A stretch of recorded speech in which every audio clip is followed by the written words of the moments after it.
وموريتانيا.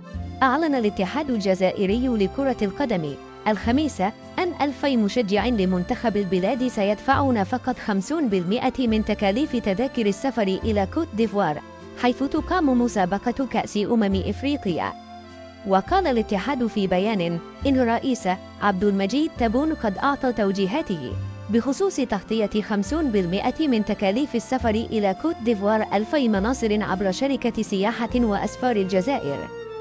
وأوضح أن القرار يأتي في إطار مرافقة ومساندة المنتخب الوطني لكرة القدم المشارك في بطولة كأس الإفريقية 2024 بكوت ديفوار، والهدف منه السماح لمشجعي فريق الخضر ليكونوا قريبين من منتخب بلادهم خلال مباريات هذه المنافسة القارية وفق البيان.